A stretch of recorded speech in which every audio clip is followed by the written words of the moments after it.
ఈ యూనివర్సిటీ అతని కార్యాలయం నుంచే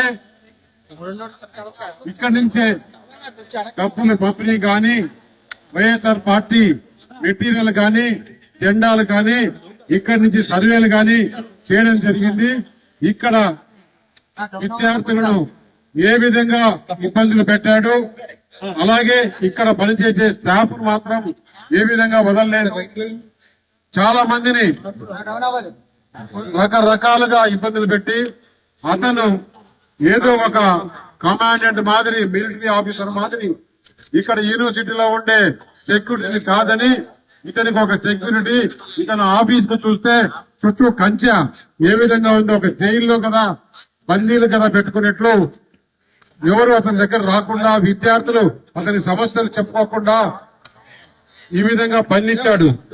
ఇక్కడ చాలా అవినీతి జరిగింది, చాలా రాజకీయ కార్యకలాపాలు జరిగాయి. వైఎస్ఆర్ కాంగ్రెస్ పార్టీ ఆఫీస్ చేశాడు. ఇతను చేసినవన్నీ కూడా లెక్క ఉంది, ఆ లెక్క తప్పకుండా తీరుస్తాం. ఇది తెలిసి మేము ఈ రోజు నాయకులు అందరం, పెద్దలు గంటా శ్రీనివాసరావు గారిని, వెలగపూడి రామకృష్ణ గారిని, వంశీ గాని, అలాగే మన విష్ణు కుమార్ రాజు గారు అందరం రావాలనుకుని మేము వారం నుంచి అనుకున్నాం.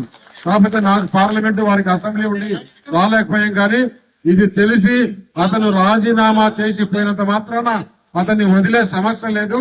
అతని మీద జ్యుడిషియల్ ఎంక్వైరీ ఏమేమి చేశాడో అవన్నీ కూడా అతను ఆ పాపం ఇక్కడ కలగాల్సిందే. ఇక్కడ మంచి భారతదేశంలో మంచి పేరున్న యూనివర్సిటీలో ఈ రోజు ఇట్లా చేసినాడంటే ఏ యూనివర్సిటీలో కూడా ఇలా జరగకూడదనే ఉద్దేశంతో, ఎందుకంటే విశ్వవిద్యాలయాల్లో రాజకీయాలు ఉండకూడదు. ఇక్కడ ఎవరి అధికారంతో రాజశేఖర రెడ్డి విగ్రహం యూనివర్సిటీలో పెట్టచ్చా? మేము తీవాలనుకుంటే ఒక్క నిమిషం చాలదు. దాని ఒక పద్ధతిగానే వారు చేసినట్లుగా మేము చేయం. దాని ఒక పద్ధతిగానే విద్యార్థులు ఇక్కడ ఉండే ఉపాధ్యాయులు ప్రొఫెసర్ని కాలేజీలో పని చేయొచ్చా లేదా అనే వారి అభిప్రాయం మేరకే నిర్ణయం తీసుకుంటామని చెప్పేసి తెలియజేయండి. ప్రసాద్ రెడ్డి మాదిరి ఇంకా ఎవరు కూడా చేసేదానికి ఫ్యూచర్ లో కూడా ఆలోచన చేసే విధంగా ప్రసాద్ రెడ్డికి శిక్ష వేయాలి, అతని మీద ఎంక్వైరీ చేయాలని గవర్నర్ ని, ప్రభుత్వాన్ని కోరడం జరుగుతుంది. జ్యుడిషియల్ ఎంక్వైరీ వేయాలని చెప్పేసి అతన్ని ఇమ్మీడియట్ గా శిక్షించాలని చెప్పేసి మేము ప్రభుత్వాన్ని, గవర్నర్ ని కోరడం జరుగుతుంది.